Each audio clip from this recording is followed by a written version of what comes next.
Let's talk a little bit more about the essential skills, if you will, or in this case, it's more of character of being a CEO. Two things that I want to touch on right now. One is the phenomenon of courage, and the other is commitment. You can't be an effective CEO without them. You can be a caretaker, and to be clear, we've got way too many of those as is. The world is such today that we need CEOs who have the courage to make bold moves.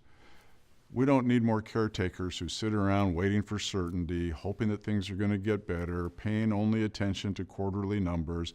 That's not what it is to be a leader. There's a guy that I'd want to talk to you about. His name is Scott Flanders. Scott's a friend.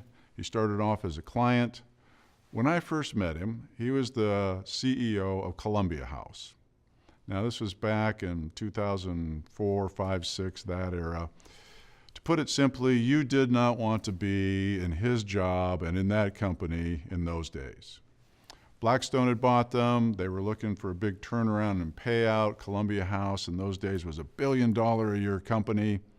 They were in, as you well know, the music business. And then they went through every business owner, every CEO's nightmare. Literally, in the space of 1 quarter, they went from being a $1 billion a year business to a $600 million a year business. What happened? Napster. All of a sudden now people could get music for free, and even though theirs was inexpensive, free was better. So what happened? You can imagine. They went through all the predictable downsizing, right-sizing, all the kind of angst and anxiety that goes along with that. And then they realized that in the process of doing all that, the culture had gotten damaged. They'd been gripped more by fear than ambition. They'd become process-oriented instead of performance-oriented.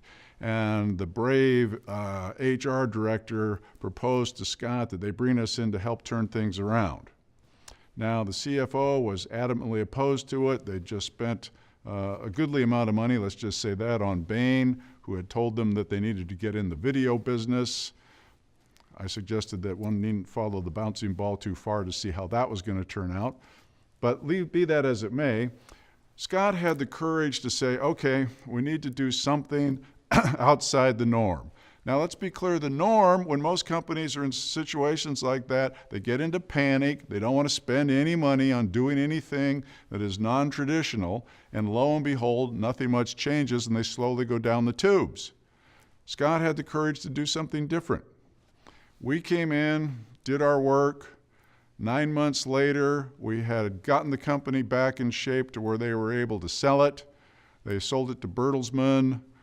Scott, the day the deal closed, took me out to dinner, not the new buyers, but to thank me for helping him, as to that together we had turned that company around to the point where they could make a successful transaction. All right, now what is that all about?